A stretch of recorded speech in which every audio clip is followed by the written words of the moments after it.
So this is the one of the workshop that we are putting together, and in collaboration definitely with the WLC, you call it, right? Women Leadership Collaborative. That definitely Victoria has been the instrument in creating, implementing, developing everything. And so I know that you have expressed an interest in learning more about the California initiative to diversify board members. So at first we were thinking to just have a meeting for the ladies in the college. Then we decide, since the diversification involved more than just ladies, to open this talk, this workshop to everybody. So we might have, I don't have the list of who have signed up, but some gentleman that will join us as well. So I know that Anna has done so much work on this initiative, and she has accumulated a lot of excellent information that I think will be not only to teach us, you know, what does it mean to be part of a board, but also to give us some tips and help us positioning ourselves if just join a board, if this is something that we are interested in doing. So Anna, thank you so very, very much for putting all this presentation together. And we're really, really happy to have you. So we are going to listen to your presentation. And I say hi, Ezia, and hi, Stephanie, and I'm going to mute my microphone. So, am I up? My presentation's up? Okay, so I'm not sure if they included the notes or not, but just if you get the copy of this presentation, know that there's notes underneath. I won't be able to speak to everything. And clearly, if you have any questions, please stop me as we go through. Again, my name is Anna Phillips, and one of the things that I bring to this presentation is that I've lived on boards. I've worked as a board member. I've been a chairman of the board. I was the first woman chairman for the Southern California Society of Automotive Engineers. I'm not an engineer. I'm a management person, but because I had experience in the automotive industry for 20 years, and I owned my own company, and so I had administrative experience. And really, when you get onto a board, that's what they're looking for. Are you an administrator or not? The other thing they want you to do is they want you to go through the chairs so that you're the chair of several different committees, just to demonstrate that you have certain skill sets and that you are interested in their industry. So all this presentation says California Initiative for Diversity of Board of Directors and some tips. The agenda is broken down into really 4 sections. The first section has to do with the white paper that was generated really because of some interest from Victoria's group. And also I was fortunate enough to have a graduate assistant to help me with some crunching the numbers. And I should say also that my PhD is in public law, so this first section is going to be law, because I like that. I feel good about it. I actually was an advocate for Specialty Equipment Market Association and also in Sacramento for almost 10 years. At any rate, so the first section is a white paper started in 2018 about the women piercing the boardroom glass ceiling. The next 2 pieces of legislation is 2019 is AB 931, which is to put women on boards of commissions. And then AB 979 takes you to the next step, right? Why just women? No. Now we need to diversify broadly. And that was actually some issues that were happening culturally pushed that agenda forward. California, as you know, is a leader in all things new and innovative. And so California leads once again on women and minorities on these decision-making panels. The next two sections, the one on refreshment speaks to what's going on. What's going on at the S&P 1500? What's going on and at these larger groups globally, not only globally, but certainly here in America. And then the last two sections have to do with a worksheet. Now, if you've ever tried to get a job or if you've done HR at all, these worksheets will look very familiar and they will help you start to manage your skill sets, what you want to do, why do you want to do it, where do you want to do it. Because being on a board is not a full-time job, but it does require some commitment, major commitment on your part, especially if you're going to be compensated on these larger boards. And then the last section is board resources and networking. So I've been doing this for a couple years now. It is an outgrowth of my PhD paper, as well as my basic interest. I was the executive director for the Commission on the Status of Women for the County of Orange here in California for a year or so. So I have a long history in this particular area. All right, so we'll get started. This is a white paper that was generated in May of 2020. Initially, this information was developed by the University of California, Davis. And what they did is they took, they actually hired people, PhDs primarily, to take a look at women participating in the boards throughout California. We're looking for, is there any progress of women on the boards? Why aren't women on the boards? All of those kinds of things.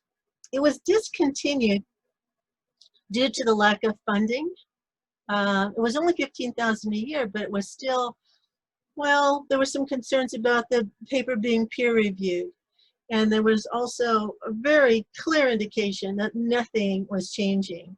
Women were getting on boards, but they weren't staying on boards. What we did in an effort to figure out what was going on here, and this, as I said, was because of local interest in our college, that we updated just the area for Southern California with the passage of SB 826 in 2018. What this bill says is this: by the end of 2019, you need to have one woman on your board if you have 4 board members, all right? 2019. So they had a year from 2018 to 2019 to get 1 woman on. At the end of 2021, if you have 5 members on your board, you need to have 2 women directors, right? At the end of 2021, also, they said if you had more than 6, then you need to have a minimum of 3 women directors. One of the things I want to point out here before I go forward, because it comes up again later, is that female is actually individuals identified as a woman regardless of their birth.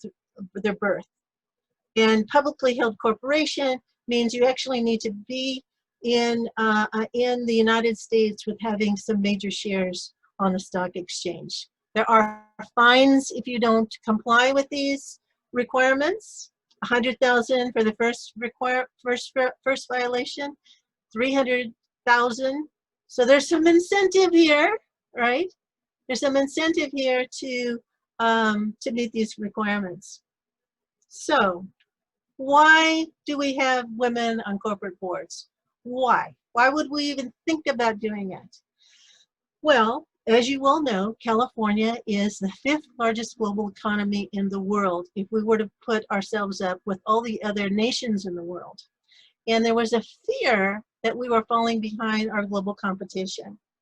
Only 15.5% California boards had women on their boards, lower than the Fortune 1000, who had 19.8%. Europeans were already beginning to mandate board diversity in the early 2000s. And by 2003, Norway had a mandate of 40% of women on their seats, and Germany had 30% of the corporate boards mandated in 2015. More importantly, since 2004, the Fortune Global 200 companies have increased their participation of women on boards from 9% to 32.1% of women on boards, largely due to incentives. So you want to think that corporations will do it on their own, but they need maybe just a little push. And more importantly, the investors are showing that they really want this to happen, right?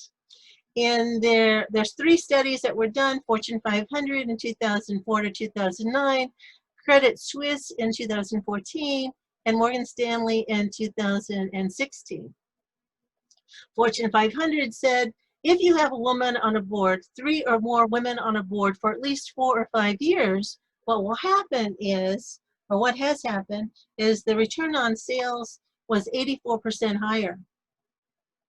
The return on invested capital was 60% higher. The return on equity was 46% higher. So now you can see these investors are seeing these numbers thinking, why aren't we doing this, right? Then Credit Suisse comes up in 2014 and says, look, if we have a majority of the women on the boards, what happens is we have superior sales growth. Excuse me, the market is willing to pay 19% premium on the price of the book of multiples for companies with a female CEO. And more importantly, the return on investment is 19% higher than the average and 9% a higher dividend payout. Who wouldn't want that? Morgan Stanley went on to say, with their 2016 report, that companies with higher gender diversity outperform their competition by 1.5%. That number sounds small, 1.5%, but when you're working in billion-dollar companies, that starts to be real money. And they also experience less volatility. Before I go forward, let me talk about why companies want diversity, according to Morgan Stanley, and why women want to work for companies who have diversity. One, of course, is a work-life balance. Another one is there's clear indications that pay gaps, wage disputes, sexual harassment, all of that is taken care of by HR and is minimized. Morgan Stanley points to investors saying they want this kind of framework for their organizations. So, one more thing I want to say about the investors, and that's Goldman Sachs. Goldman Sachs is saying, starting in 2020, July 1st, that they're not going to invest in US and European countries unless they have at least one diverse board member with a focus on women. By 2021, they want 2 diverse board members. And more importantly, they're saying that we want this so much that we're going to help you.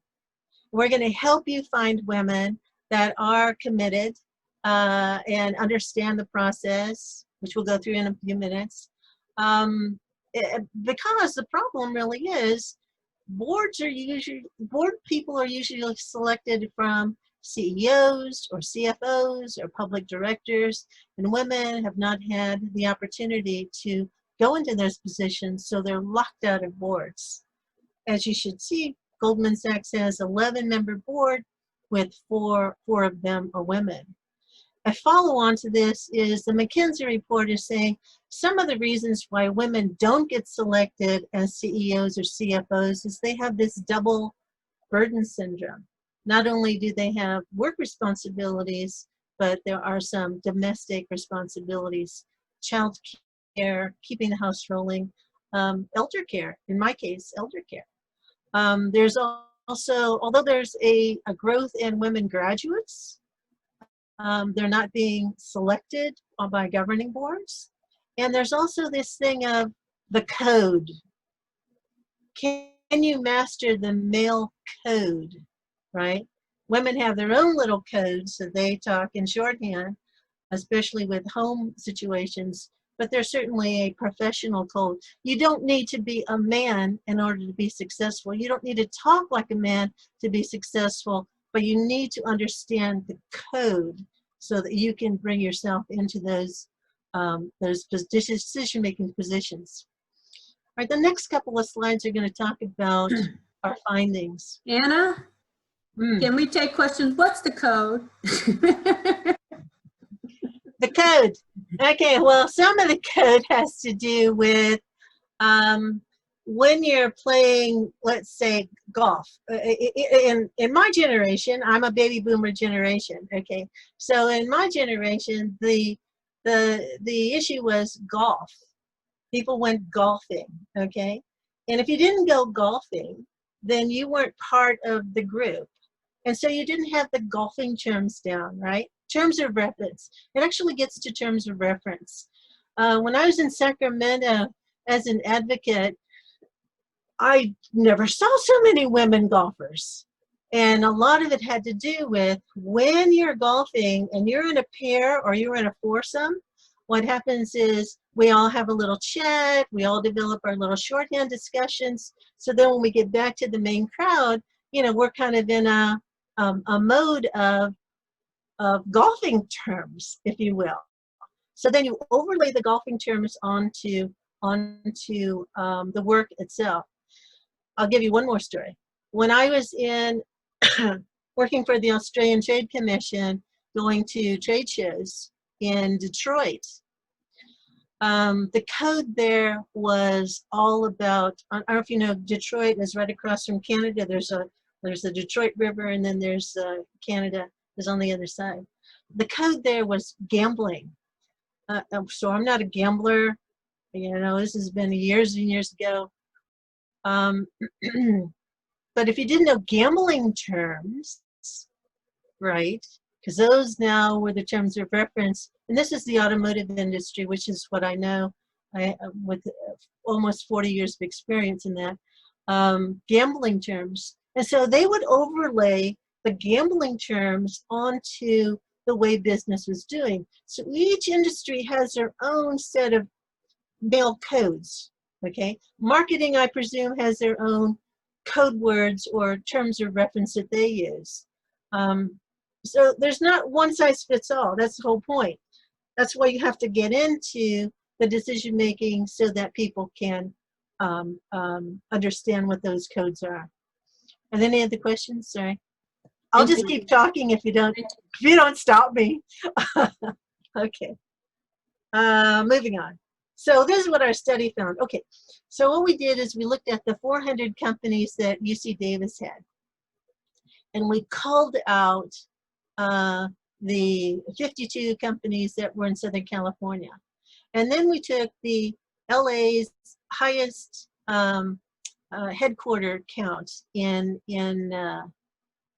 Southern California. And sometimes there were crossovers. If there were crossovers, we only counted them once, and we put them in the LA area, because that's what we're really interested in, is Southern California. So we had a total of 78. Of the 78, there's 633 board members. Of those board members, as of 2019, as of the 2020 when we did this study, which means they should have met their one person if they had 4 board members. All right. So of that, there was 106 women, or 16%. 10 companies were men only. And so let me stop there. And what you're seeing, if you take a look at these two numbers, is you'll see the LA people are actually at a higher rate of putting women on their boards than the overall UC Davis list. Mostly because we have fewer men, fewer companies with men only. And now in order to meet the next 2 slots, right, so where you have to have 2 women, if you have a 5 or more board member, then of that, there's 51 companies who don't have that. So that's 51 opportunities should you decide to participate in that. In the next level where you have 6 or more board members, there's 62. Obviously, some of these 51s will fit in the 62. So you'll see that there's still opportunities for, assuming you want to be on a board of that level. Okay, these are the 3,000 largest companies that are on the stock markets in the United States. So what does that mean? By industry, by industry. So you have all of these industries. The reason these are filled out the way they are is because other studies have it with these sectors. So we tried to put our information, fill in that information the same. One of the things that we found out was that the highest participation was the 20% in real estate. Then there was energy materials at 19%, then semiconductors. Some mid-range areas included pharmaceuticals at 15%, technological software, all right, software. Women were least represented in healthcare, which was interesting since there's a lot of women in healthcare. Also in financial services, only 2% women on boards in financial services. Excuse me, and then the other, there's a mixture of patent licensing, publishing, entertainment, and storage, which didn't really fit neatly in these other categories. So we just put them in the other category. When you add these up, there's going to be more than 100% because one company had both a technology hardware and a technology software category. Okay, so that was our findings. So that was in 2018. I will tell you there's litigation on this. The litigation has yet to come to fruition. So the litigation is simply saying, you can't tell us who we should put on our boards. You can't say that women should be on our boards, state of California. And so you're probably going to see this go through the court system. Initially, the chamber was against it for that very reason. And then what they found out was, oh, wait a minute. You mean to tell me you can make more money? Which is, oh, money, money, money. You can make more money if we have a woman on the board? Oh, well, maybe we won't complain so much. Anyway, moving on. So the next two are coming up, have to do with the next legislation, next bits of legislation. Let me check the time here. So AB 931. AB 931 was in 2019. So we have 2018, 2019. That's the next logical section. And what goes on here is this bill really was designed to make sure that local public boards and commissions of non-elected and non-salaried members could be part of those boards. They did a study and determined that women, although women make up 52% of California's population, if you take a look at this particular study, I think of all the new members that came in, I want to say only 70% were white. That's going to actually be the next one. So what they want here on gender membership is 5 members have to have both genders represented. And that goes back to our original female definition, right? And it doesn't matter if you were born female, you were still, if you consider yourself female, you're still part of this group. No gender representation more than 50%. Prohibits local boards with less than with 4 or members or more to be comprised of only one gender. So you need to bring a person in. This only applies to populations of 50,000 or more. 50,000 or more is actually the cut point of when a city no longer, let me say it this way, when a city becomes independent and can get its own federal funding. So it's really more of a federal number than it is a state number. It will take effect in 2030. So that gives the cities a decade to look around and see, are there any eligible women around here? one of the things that is difficult for these types of boards is they make decisions that are going to affect your life directly. They're going to affect the water board, affects the price of water that you're going to pay. The electric board affects the price of electricity. Is it going to be 7% a year for the next 10 years? What does that do to low-income people? Does anybody get a break on this? If it's the planning commission, is it okay for them to build a nuclear waste facility next to your child's school? Now, these kinds of things, they sound silly, but the reality is these are non-elected, non-salaried members who are appointed either by local, state, or federal decision makers. And women are not being represented here. So that's why there's a push to get women on these boards, so they can make really life-changing decisions for all of us. This is 2019. Now in 2020, we now are saying, wait a minute, we really need to take a look at more than just women. There are more than women here in California, although we're underrepresented and we're still considered a minority, but there are actually minorities out there. Okay. And this is the one that was prompted by the killing of George Floyd. Many public corporations said, we think we need diversity. We think that Black Lives Matter, or anyone's life matters. And so they submitted this, and so we still have this other, remember, there's still that outstanding legal complaint about the first bit of litigation, and there may be some here. But the co-authors believe that, look, if we're going to address societal ills, we need to have everyone participating. Everyone in our society should be represented on these boards. And so by the end of 2021, they want a minimum of one director from an underrepresented community.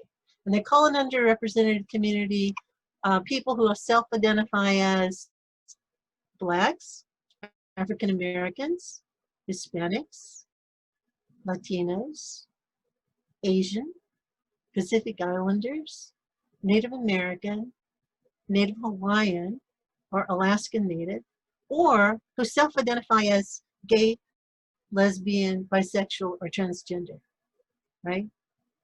So some of these categories are clearly going to fit into the women category. So if you're Black and a woman, whoa, there you're taking care of a couple of issues for these corporations. And more importantly, now you're speaking on behalf of those communities, okay? So by the end of 2022, they also want more than 4, but fewer than 9 directors to have a minimum of two from underrepresented communities.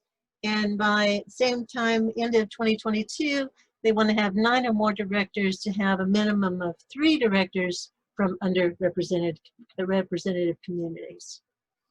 So those are the bits of litigation that are coming through. Initially, it was because California was really concerned that they were falling behind the rest of the world, putting women on these boards, requiring women to come on boards. So if we're on boards, we're making decisions at a public and or private company, foreign and or domestic, we probably should take care of our home country, right? We should probably take a look at what's going on here. And so then that's why the commissions and the locally non-elected and non-salaried boards came on online a year later. And then finally, we're getting some of these boards of directors for underrepresented communities. This one might be a little more difficult to deal with, but so what? You know, if you don't ask, you don't get. And so far, the studies have demonstrated that performance is much, much better when you have a diverse set of boards. Any questions about the diversity portion? No. Okay, so now we're going to go into refreshment. Excuse me, I think we had a question from Brina. I Oh, apologize. sorry. Go ahead. Am I right? Brina, You're you're muted. still mute. Your microphone? Your microphone is still... Okay. So one of the things that there's a reason why women are not, and minorities are not on the paid area of the boards. The boards, corporate boards in America are closed clubs. And you've gone to the same schools, or your wife has gone to the same schools, you drink the same brandy and smoke the fine cigars. But I think this is going to add something because not only California wants it. By the way, I did try, but Anna, you're much more, congratulations. I did, about 2 or 3 years ago, sent a wide request, but only one corporation responded. They are, it's going to take a while for them to get out of this, because they get their own buddies in there that support the buddies will support what they put out there. And that's one of the reasons why we see, people like me, nobodies, not getting on the board. So, but Oh, hang on. No, I won't let that stand. PhDs are, they love you. They love you. They want you. The difficulty is that you can't just kind of show up. You have to do, well, and we'll get to that in a few minutes, with respect to putting some time and energy. This is very time intensive. I had to go 5 years before I was chair of the board. what chair? I was the chair. I was the chair, and I sat on the board. Yeah. And the Southern California Society of Automotive Engineers is the largest segment in the United States, or actually in the world, of essentially students and or automotive and aeronautical companies. So we're talking, this is really important stuff. And at any rate, it does take time. You have to put time in. You just can't say whatever. But if I was a PhD, we had 4 PhDs on our little, well, it's little compared to the United States, on our board, and they were from Honeywell and Boeing and Lockheed Martin and Ford. I mean, they love you. They love PhDs. So if you have a PhD or you're getting a PhD, that's sort of one less thing to worry about. I thought that I had a little bit of in there, because I could tell them I've been doing sustainability for a long time, yes! and corporations need it. Yeah. A word came back. So maybe we're making a tiny dent in there. That's it. So this is very useful to learn about it, especially your own board experience. Oh, all right. Okay. Any other questions? I want to be sensitive to your time. Okay. So the next section talks about refreshment and why what is refreshment and why do we care about this? The good news about refreshment has to do with refreshing the board, right? They don't use big words. It's probably the biggest word they have in this whole board stuff, refreshment. And what happens here is, well, first let me explain. The S&P 1500 includes the S&P 500, the mid-cap 400, and the S&P small-cap 500, right? And it includes all of the U.S. market capitalization. There's also a group of people called the Investor Responsibility Research Center, and their executive director said, who sits on the board matters. Oh, yes. The director of a company are responsible for selecting the CEO. That's how I got selected. And corporate strategy, my strategy was no longer when I was with SAE, Society of Automotive Engineers. When I was with SAE, I pivoted because I was just going into academia and focused on our academic teams in all of Southern California, aeronautic as well as automotive, and the capital structure. Now, for us, the capital structure had to do with membership, and we had a whole nother group that did membership development. So I was less involved in that than with these other two areas. Anyway, to go on with his statement, he says, so no wonder board composition and refreshment are among the hottest topics for investors and users. The good news is boards are listening and increasing their refreshment. But there's the big but, right? You hear that all the time. Yeah, but it's very sluggish trend. There is good news about it, and so I'll give you the good, bad, and the ugly of it, and that's what we're coming up with. So there's some areas of this was done by that particular committee. They have a governance committee and independence and the size of the committee. What we're starting to see is the average board tenure rose from 8.4% to 9% in a 5-year period, and then has sort of, it goes back and forth between 8 and 9 years. In other words, if you get selected, you can be expected to spend 8 or 9 years on the board. That's sort of the good news. The bad news is there are people on the board who are spending 8 or 9 years on, and they're not going anywhere. Also, the new nominees coming in is less, see, new nominees came in at 6% prior to 2012, and by 2016, you're starting to see 9.5% on the S&P 500, 1500. Board independence levels continues to rise, so you have almost 81.5% as independent directors. Good news about that is they're looking for fresh faces, new faces, people who have experience in that particular area.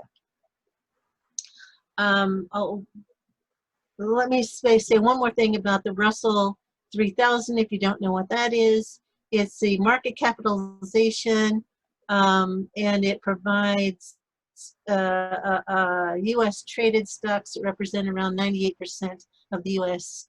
Incorporated equity sections. So what's happening on the boards?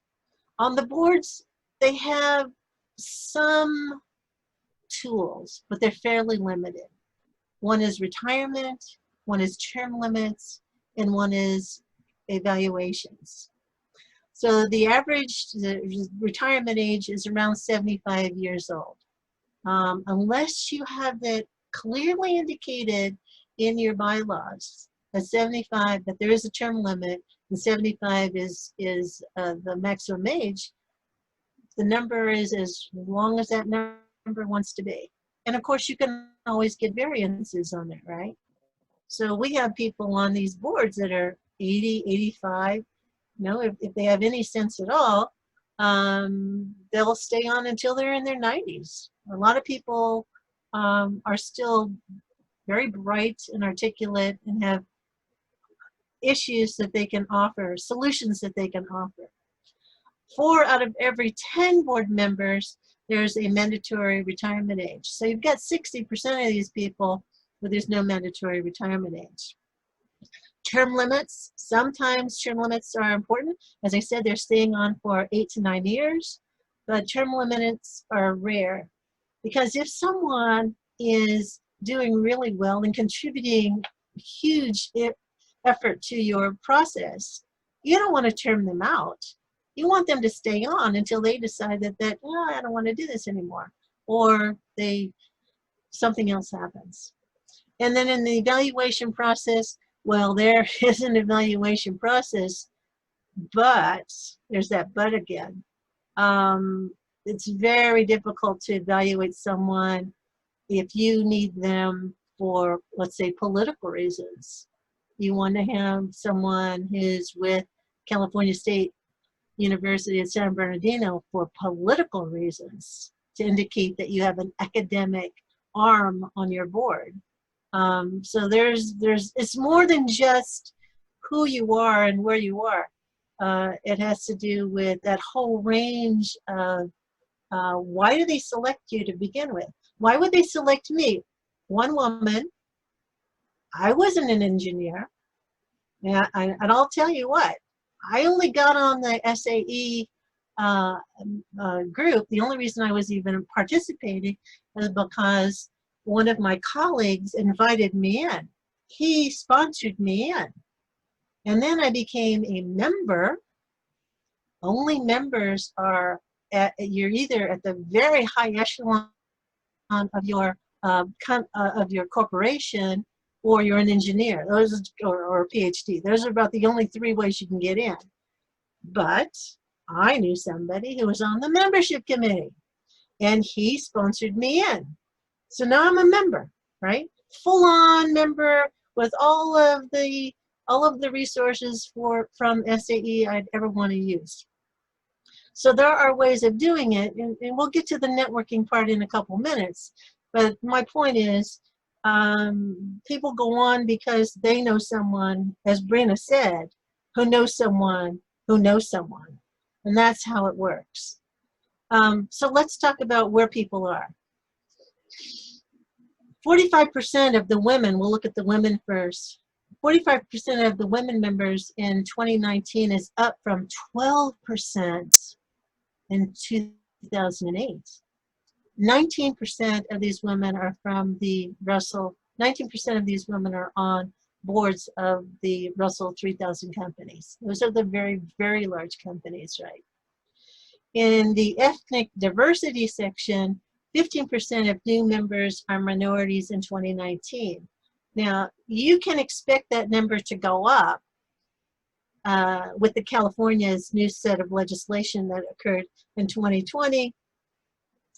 And as all of these companies try to meet the 2030 deadline, you can fully expect those numbers to go up because there's only 10% minorities on the Russell 3000. So what's going on with respect to age? Well, 72% are under 45 in 2016, and that's down from 11%. And we're not sure if they didn't give any reasons for that other than people are staying on the boards longer. So there's no wiggle room for you to get in.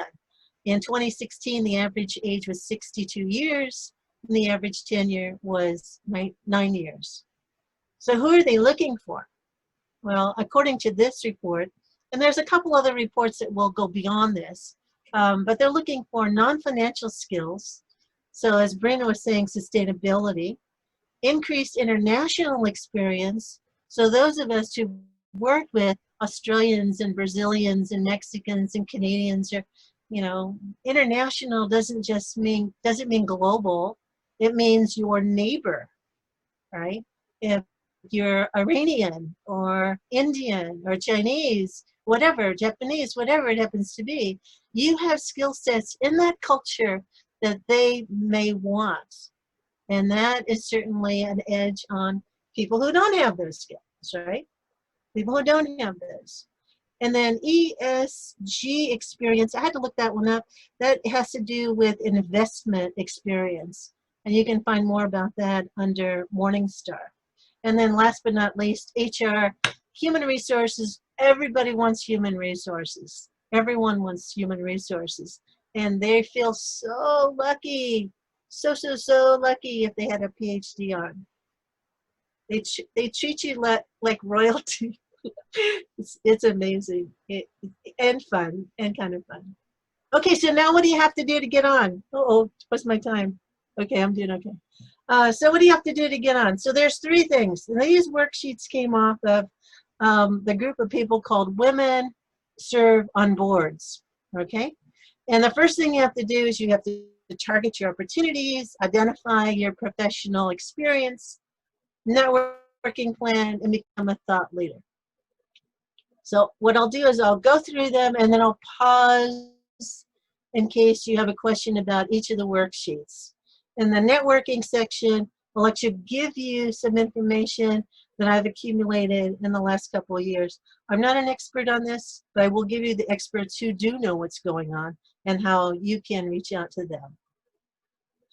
All right, again, this is from Women Serve on Boards. So the goal, you have to identify your target board opportunities. The goal is self-assessment. And so the first one is, why do you want to be on a board? Do you want to be on a board because, I don't know, why did I want to go onto a board of automobile engineers, no less?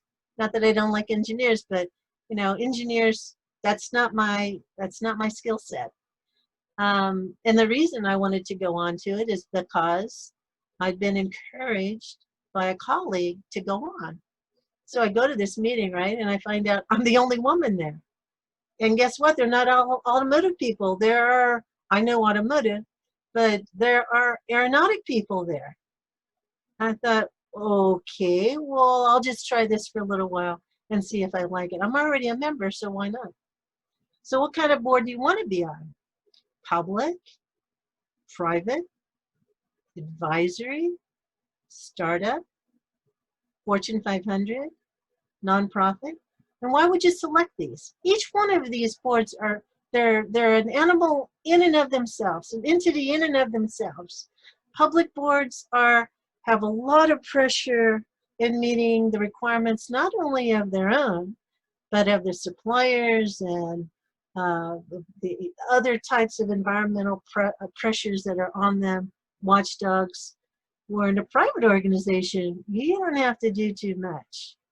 You just kind of show up, do your thing. You don't have to give your financials to anybody. You don't have to tell people what you're doing. You do have to comply with regulations and legislation that affect your industry. But, you don't have to do hardly anything at all with respect to public disclosure of what's going on. An advisory board, an advisory is just that. You advise, and then someone else decides. You have the question, there's a problem, you find 3 solutions, at least 3, send them up, and then someone else selects from the 3. Startups are really, really hard. I was on a startup, and the issue with startups is primarily you have to educate everybody about what it is you do and why you do it differently from anyone else. And here, financials are really important, but marketing becomes a major tool. Fortune 500, that's where Brina's comments really come in. You really do have to know somebody, to know somebody, to know somebody. Nonprofits, most of the time in nonprofits, if you show up, they're happy to have you because they have limited resources. That said, United Way, Red Cross, many of these big nonprofits are as big as the Fortune 500s with respect to their financials. And so you're going to have to worry about the size of the company more than anything else. Why would you go into an industry? I went into an industry that I know something about.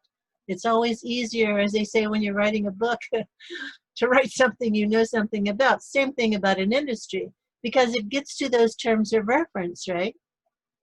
What are the terms of reference? I'm familiar with a lot because I'm a generalist more than a specialist.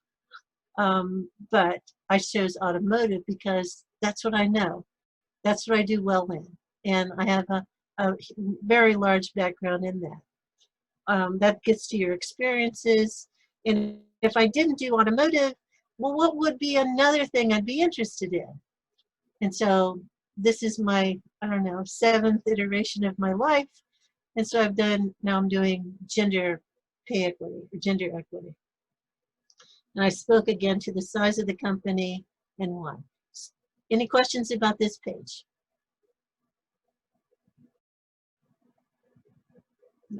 Okay, let me go to the next one.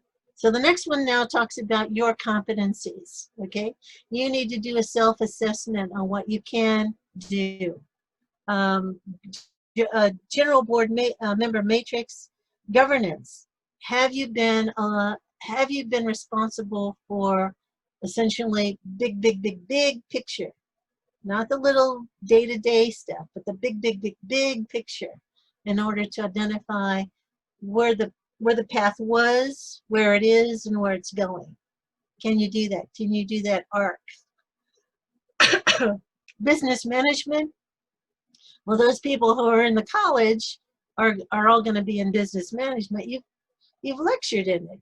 You understand the topic. You know the terms of reference. So very minimally, you have experience in the concepts, how it works, how it should work, and more importantly, you know when it's not going to work, why it's not going to work, because you've lived it. You already understand that process, right? So business and management, that's pretty much within our lane, if you will, of knowledge. Legal and regulatory, that also comes into business and management. We know there are certain HR rules. We know there are certain rules for OSHA rules. We know that there are rules for going and getting a business license. We know that there's all these other rules that are out there. So some of us have that. If you teach legal, then you certainly have maybe a little more in depth with that. Or if you know a certain industry and you deep dive into it, then you probably know legal and regulatory. HR is really for HR. I mean, I had my own company. I've worked on different things. I understand HR, but I'm not an HR person. I know that if it were up to me, I would hire someone else to do HR because they're much better at that than I am. Accounting and financials, really, when you're on a board, you're not going to do the day-to-day unless it's a small entity. Well, you're probably not going to do the day-to-day. You're going to want to know where's the money coming in, how are we spending it, so we know how it goes out, and then at the very end of the year, how do we audit it and make sure we fulfilled what our mandate was for that entity. So you're probably going to do more oversight on financial. Someone else would do your accounting, unless, as I say, it's a smallish organization. Risk management. Unless you're a risk management expert, you really need to hire someone to do your risk management. That's an area that I'm very weak in. However, I do know there are people out there who do that every day. These are called the insurance people, aren't they? If they know insurance, that's who you get. Public relations and media, most of us can do this. If you're an instructor, you know that you can do public relations. That's what you do every day. That's what you do every time you go in front of a classroom. You are doing public relations, not only for yourself, but for the department, for the college, for the university, for the city, county, and San Bernardino, and the state of California. So you know how to do that. Media might be a little more difficult for some of us. Certainly, this Zooming is helping get your skill sets up. That's an area where I'm still working on. Any questions about that? Okay, let me go to the next one. The next one has to do with board profile and competency matrix. Here I need to identify your specialized knowledge. Do you know government and public policy? Some of us do, some of us have worked in government. One of the issues that if you have a degree in government or marketing or finance, you have the terms of reference, right? So you understand what those terms are, and you'll be more receptive. People will be more receptive of you being part of that because you have the terms of reference down. Community stakeholder relations, that gets to, have you been into a community and worked with communities? If you haven't, you need to go out and do that. You need to understand that there are leaders in each one of the communities, in each one of the industries, in each one of the areas. We heard earlier about Monrovia and different locations. They're very different from San Bernardino. And they're very different from where I worked in in Orange County, and very different from Sacramento. All of these communities have different wants and needs. You need to also understand the difference between a want and a need, right? Industry and sector, do you know what do you know? And so I can list off my industry experience, and you need to list off your industry experience with respect to, here comes the next section, your leadership and your teamwork.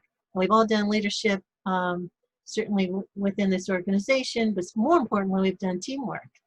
And as you know, when you go out into the world, teamwork is pretty much everything. Nobody does it by themselves. You need to have a partner and a partner and a partner and a partner in order to do that. Strategic thinking and planning, that gets back to our governance, which is on the previous page. Can you think long-term? Can you think medium, short-term? How do we get there? What are the tactics in order to get and solve our strategic problems and planning? Where were we? Where do we want to be? You need to have a vision thing. That vision thing is important. Then critical thinking and problem solving. We all do that every day, but you need to be able to quantify these. All of these you need to quantify. And the way it works is you should have 3 examples, a minimum of 3 examples for each one of these, and quantify it in terms of percentage, number, dollar, or time saved. And when you do that, then remember, these resumes or these bits of information are only to get you to the interview. It's not going to get you the board position, but it will get you to the interview side. Any questions about that? Okay, so we're now going into the last part of this presentation, which is going to be networking. A networking plan. You need to know that these decisions are made by people who are already in the organization, right? Do you know the board of directors or chairman? If you do, good. Put your hand up and say, I'd like to be on your board. What do I need to do? Where should I start? Or talk to other board members. LinkedIn is really helpful here because you can get what's called a short-term or a short interview, or just a quick little, maybe half-an-hour interview about what does this organization do and why does it do it. And you can start deciding, do I want this industry or not? Maybe I do, maybe I don't. Who are the industry leaders and influencers? Lawyers, accountants, and other professionals. Some people are part of the marketing associations here in the Inland Empire, or other types of entities, right? Use those people to say, hey, you know, I'm looking to be on a board. Or do you know if there's any boards available? And start going beyond the PhDs, beyond the academic, and start reaching out into the community that you'd like to serve. And other groups and events and conferences. So how do you do that? So there's a whole bunch of ways of doing it. One has to do with networking with women in business. So this is the global point of view. Who's out there in our area? The Inland Women's Business Center, the National Association of Business Owners, the Inland Empire chapter. As a matter of fact, these folks just put on a similar presentation for their similar, meaning how to get on a board. I think it was a couple months ago that they did that. The Hispanic Chamber of Commerce, the Latino Business Association, Iranians Association, some Black business women. So you start looking at where do I fit in and what are these organizations already doing?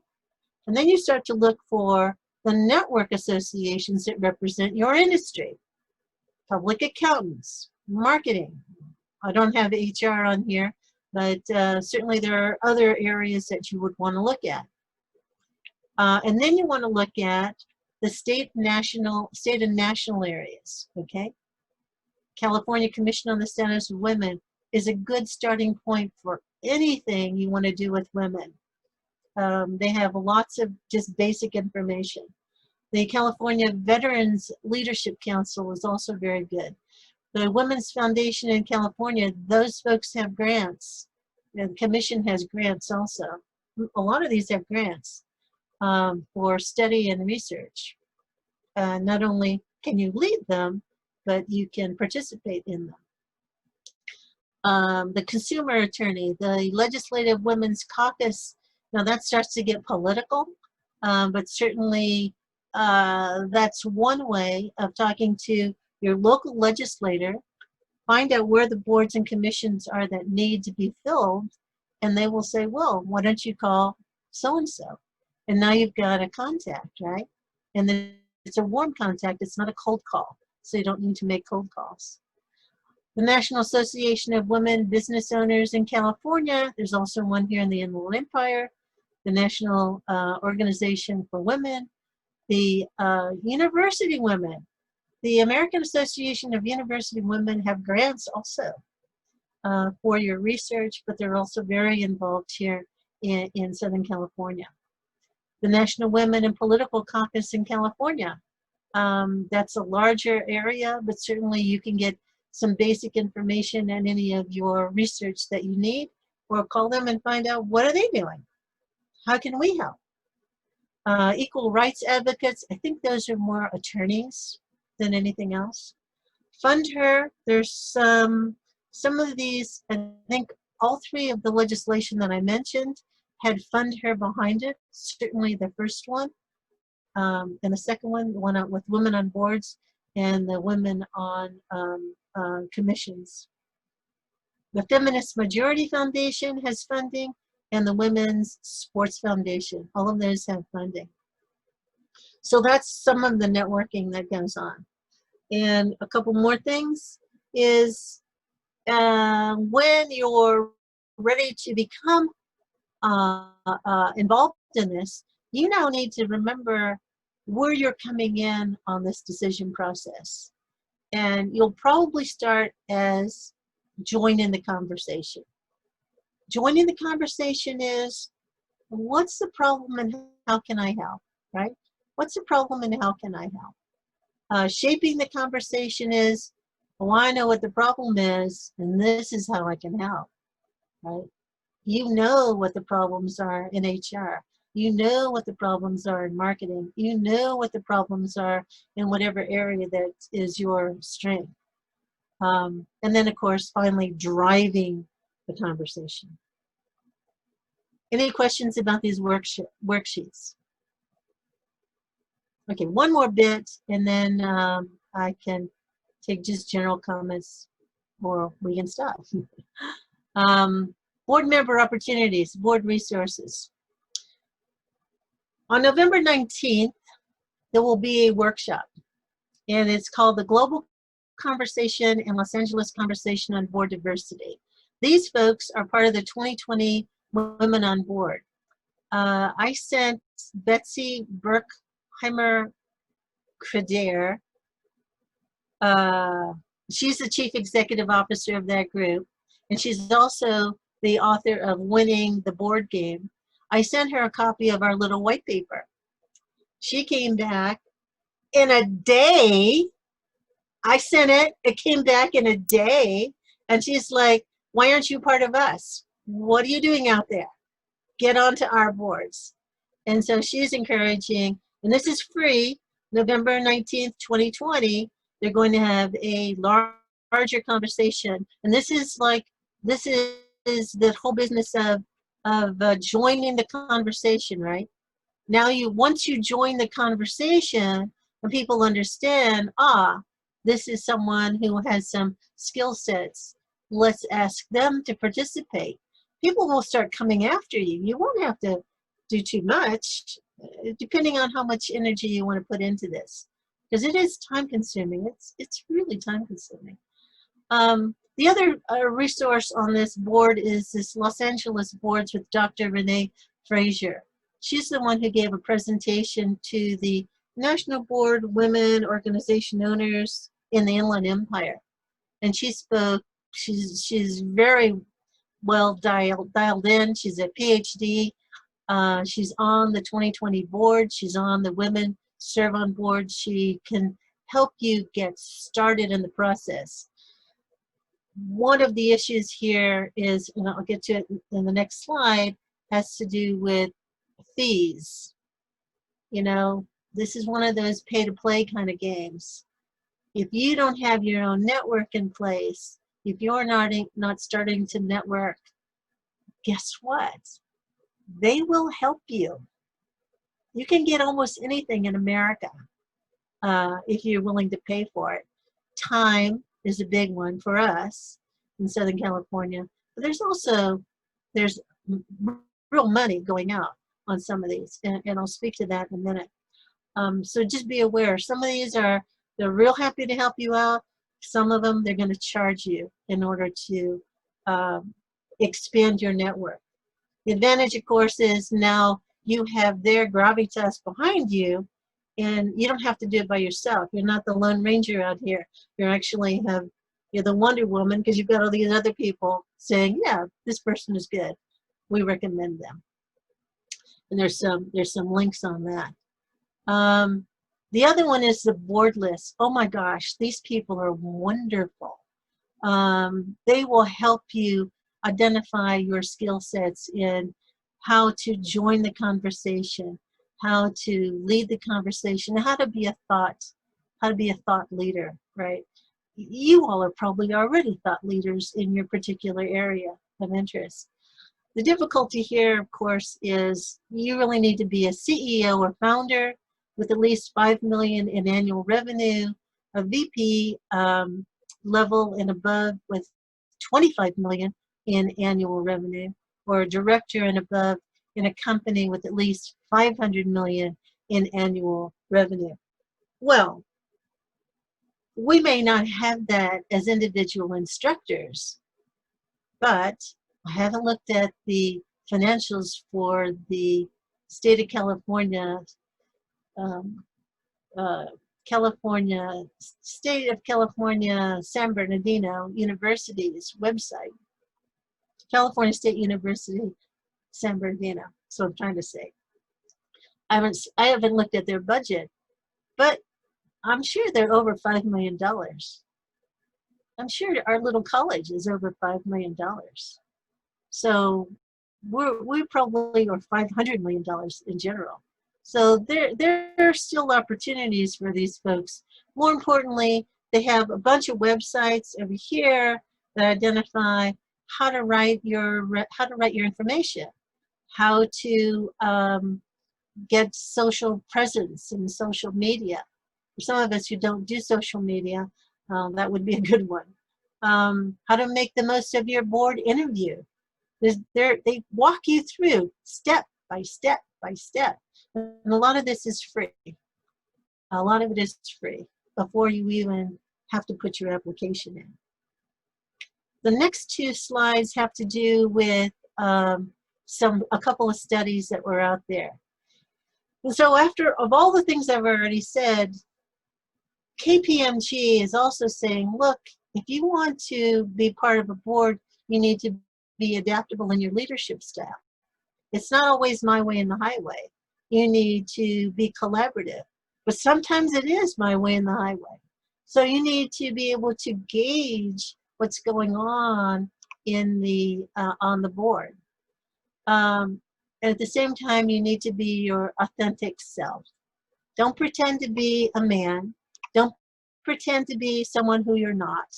You are who you are. That's your greatest skill set. So you need to be your most authentic self.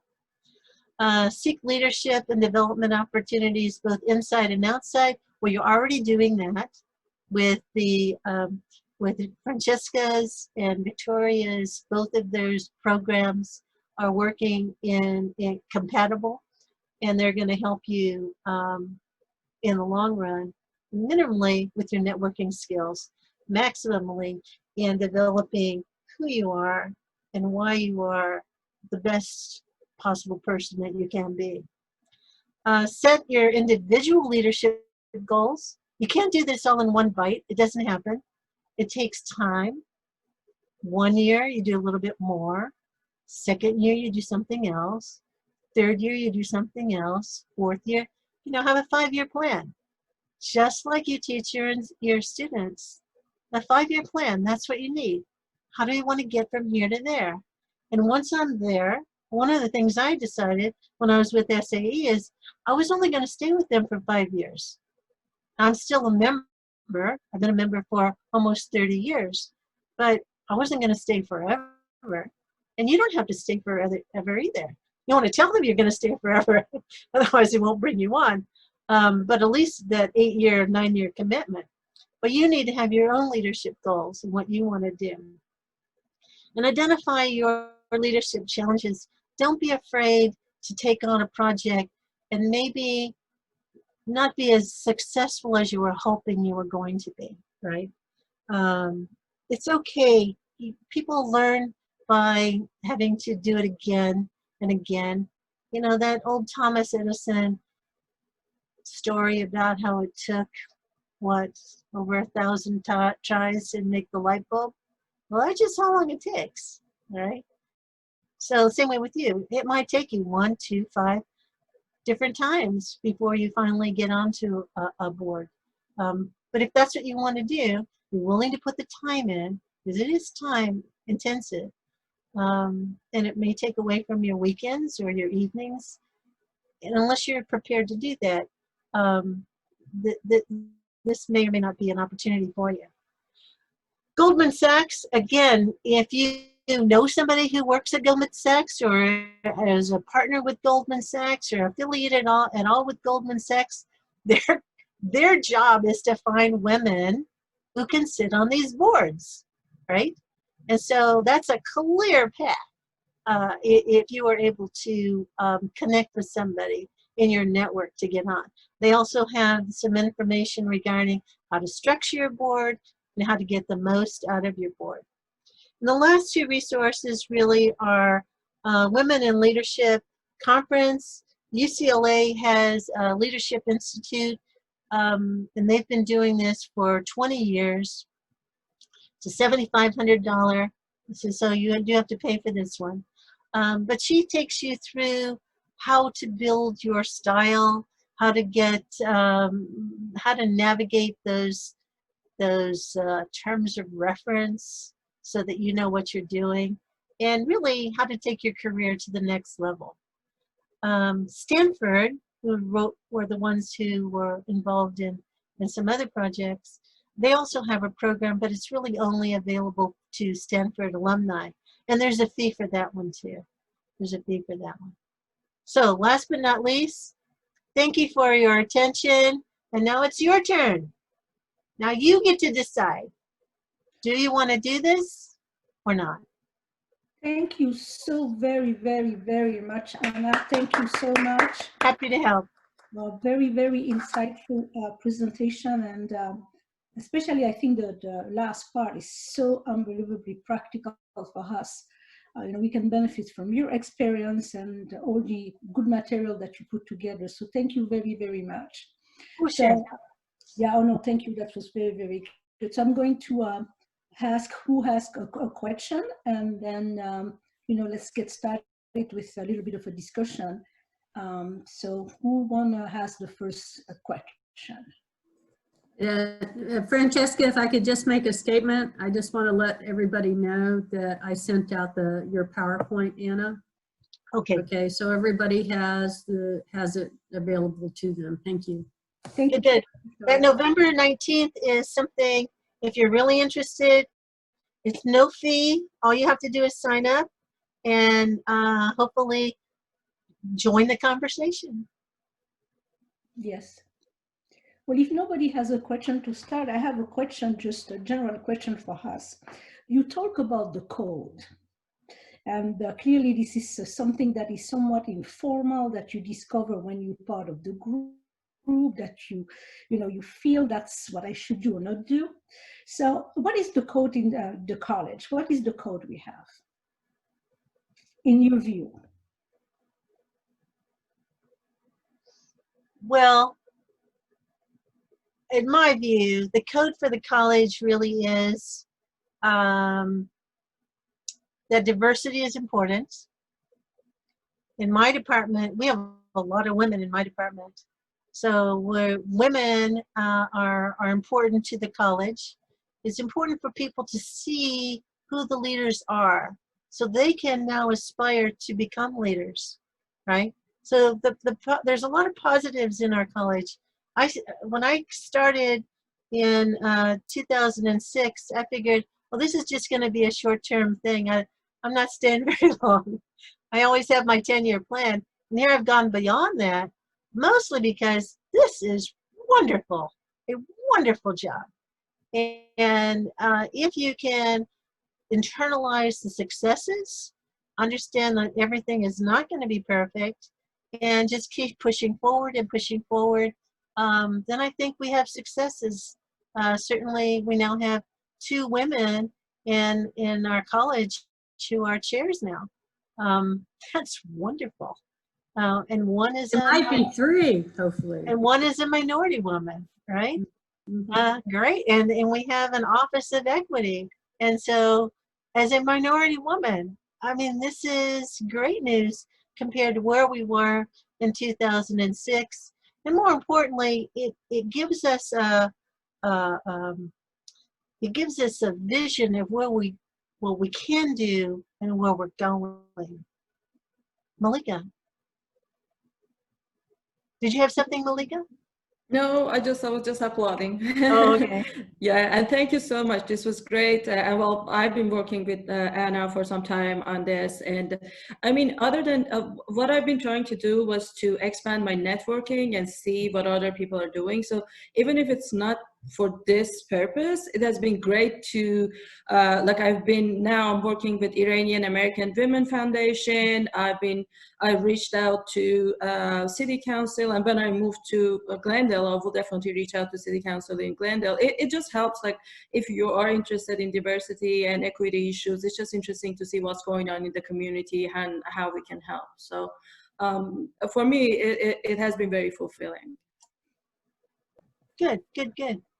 I've served on boards for, professional associations, and I serve in the community on the symphony board, a nonprofit. And I really don't think about it that much, and it is a matter of who you know, but that's an easy one. Yeah. You get to meet everybody in your community, the mayor, all the city council people and stuff like that. And so that's an easy board to get onto. And then your professional association, like the American Advertising Federation, I just got on they put me on the board instantly because I showed up to one of their conferences with a bunch of students. So those are easy shots. You want to go for the big ones. And the corporate boards, you'll have to, do your homework, but you can get a feel for it. But it's an opportunity to make an impact. And so it's in your community and get to know everybody, kind of like what Malika's doing. If I may too, one of the things that I've done, I'm on a nonprofit board, and obviously the titles and stuff help with that. But any board education, but also in my professional association or working with AACSB, I attended a diversity and inclusion affinity group meeting, so you can get involved in some of that. And quite frankly, to my surprise, they actually made me chair of that steering committee when I walked in the door. And so you can get all sorts of experiences that would certainly, in this environment, assist as well, just through those associations and adding to that leadership. And the college is interested. We've sent people to HERS. We've sent it.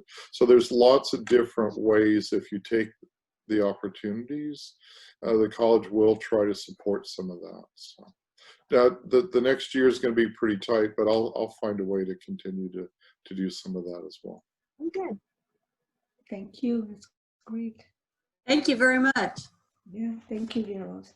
Yeah. Any additional question from the ladies that attend the workshop seminars? I'll ask one question here. So what's the difference between advisory board and board of directors?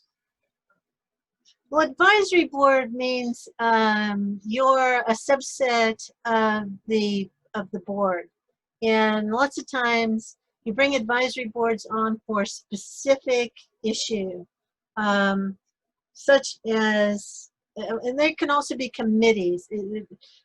Advisory boards are a little more formal than committees, but advisory board is something that's usually longer standing, is there to help you with finance, HR, long-term planning, whatever it is that you think needs to be done, right?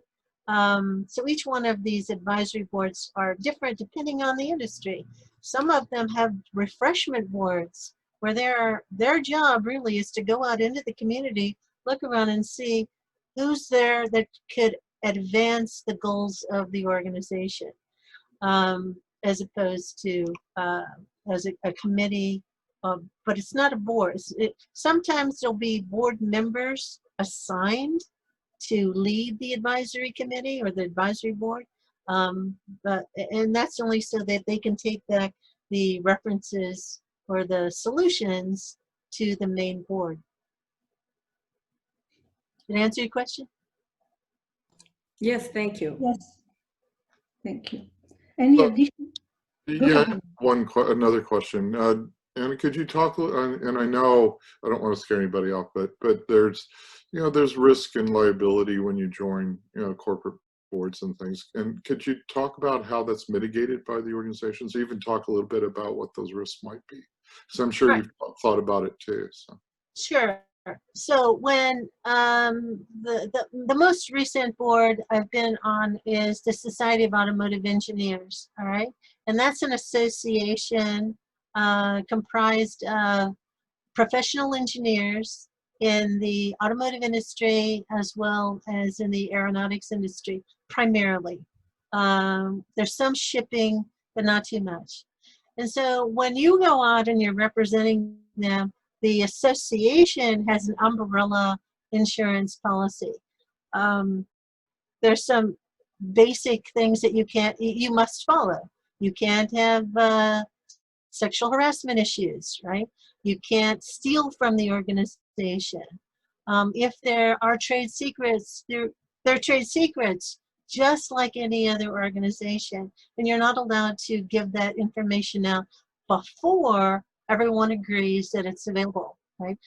So those are the same issues. Nonprofits, advisory boards, all of those folks still have the fiduciary responsibility to what the organization wants to do.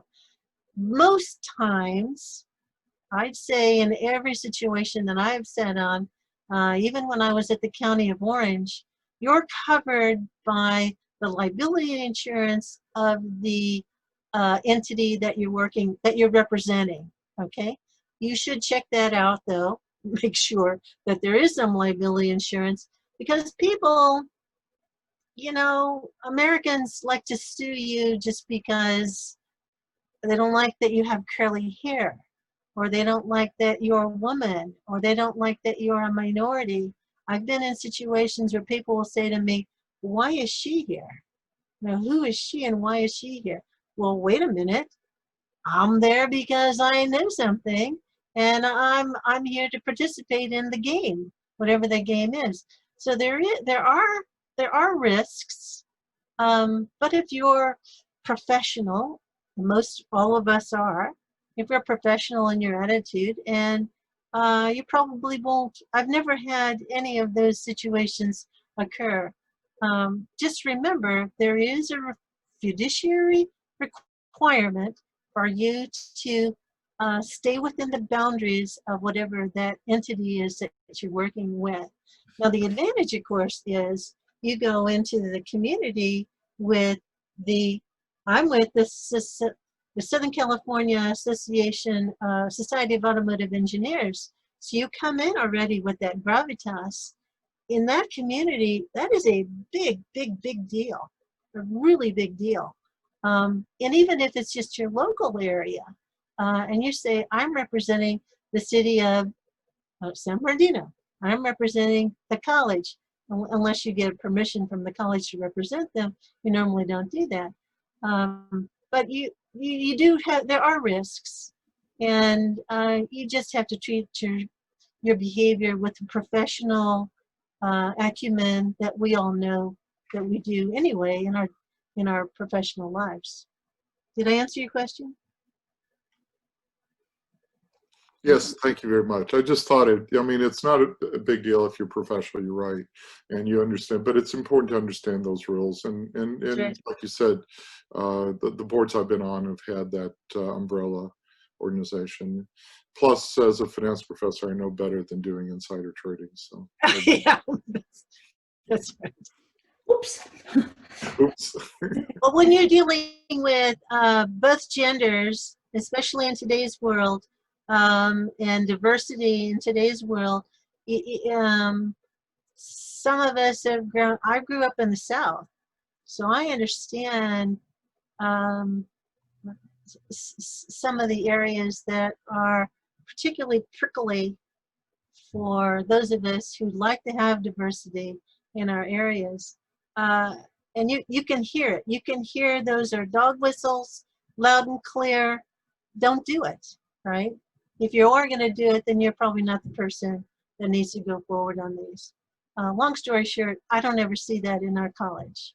Our college is very professional, and pretty much with everyone that I've talked, well, I shouldn't say pretty much, everyone I've talked to.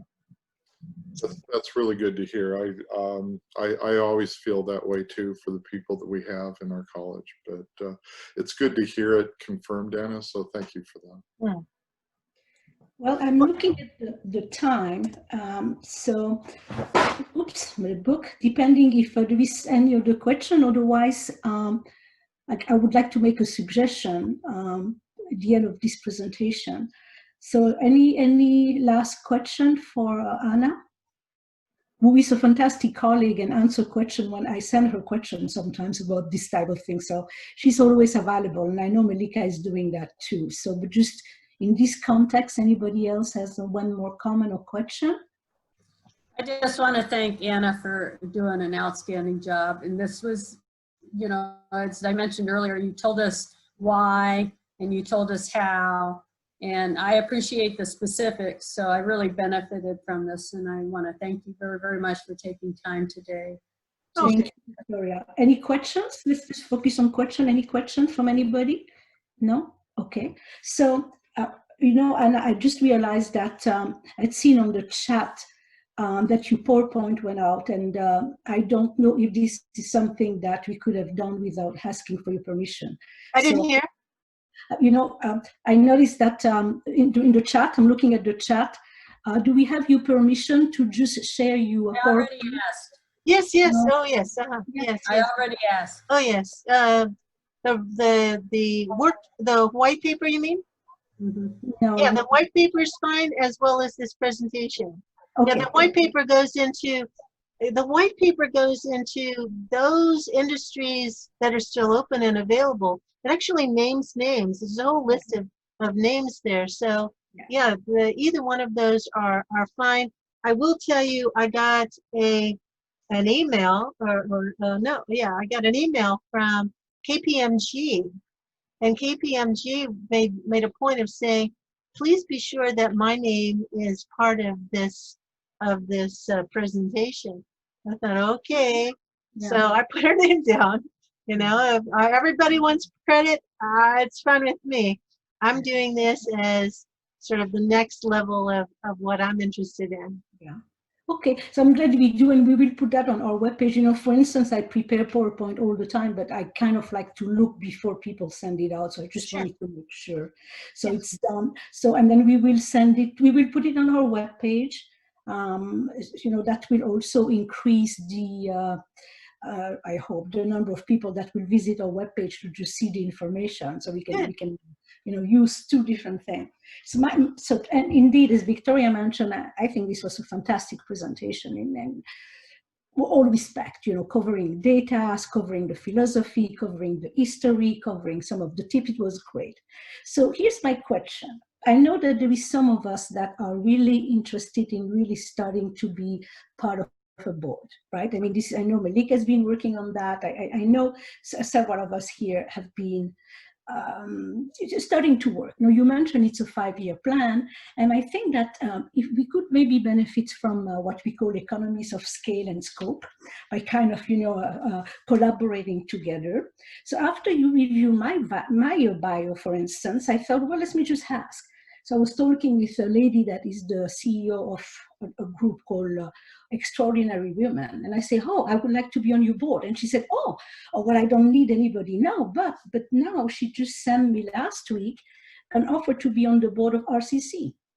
She said, oh, would you like to be? Yeah, so it's so, and I don't have any experience. So basically, sometimes trying work. So I was wondering if we could, those of us that really want to do this, team up and kind of, help each other, because there is a lot of work. For instance, going to the conference on the 29th, well, if we are a team of 2 or 3, one person can go and then summarize for the others that didn't have time to go, or were busy at that time, or whatever it is. So I just want to offer, if somebody is interested in creating a subgroup of those of us that, really want to be part of a corporate board, a real corporate board, right?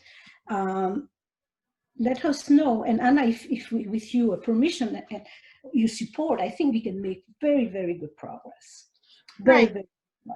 To follow on to that, one of the things that I didn't make mention about in 2020, the most demanding resumes were cybersecurity, fundraising, technical finance and marketing, and also at-large members. So as you pointed out, even when Malika said she was going to move to Pasadena, calls to Pasadena, I'll tell the story because she's probably not going to. The Pasadena Commission on the Status of Women said, yes, come over. You're on the board now, today, right this minute. And she hadn't even moved into town yet. So clearly, people are interested with PhDs. PhDs don't understand how important you are contributing to society. People respect just the title.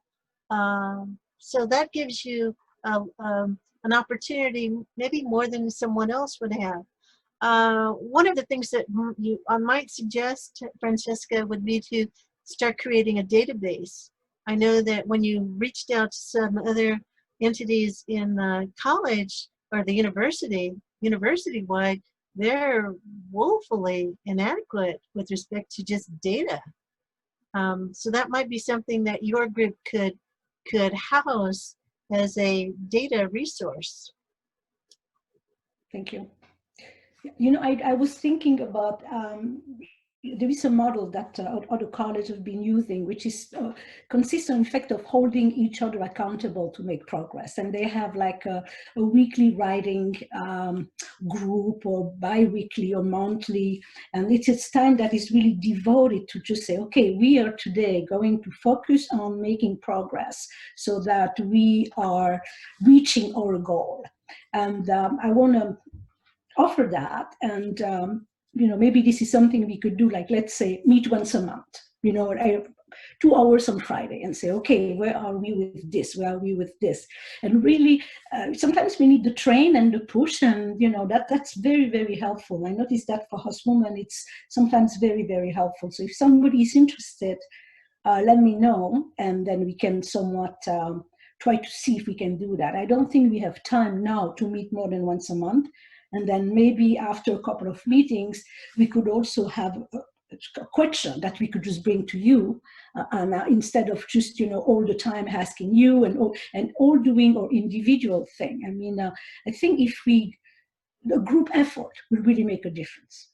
It's always the case. It's always the case. So I will suggest. So if somebody is interested, let me know, and we could just organize that. Yeah, good idea. Good idea.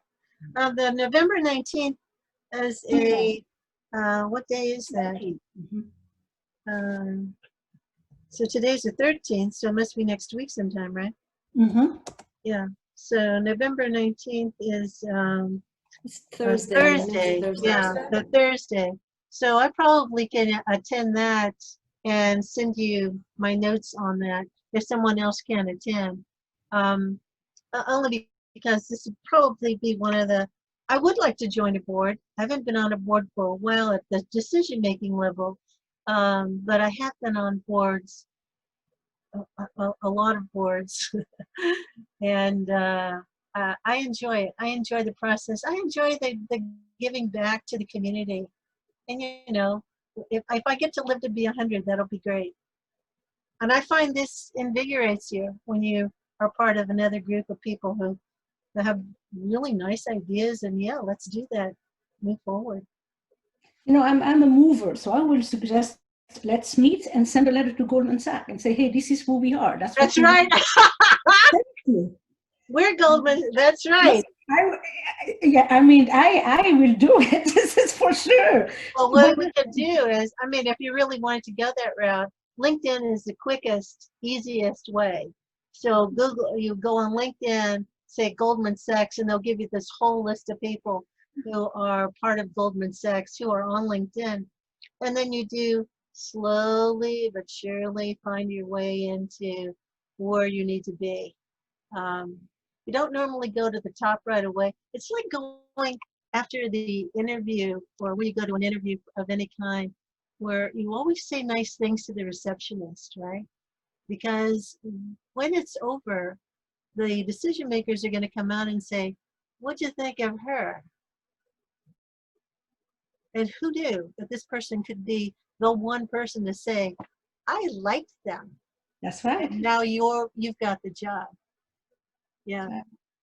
Anyway, thank you for your opportunity. I really enjoyed this presentation, and I hope you got something out of it. I appreciate the time. Thank you so much. Thank you. Thank Take care. Thank you. Thank you, everybody. It Thank was really you. nice, very informative. It was excellent. Thank you.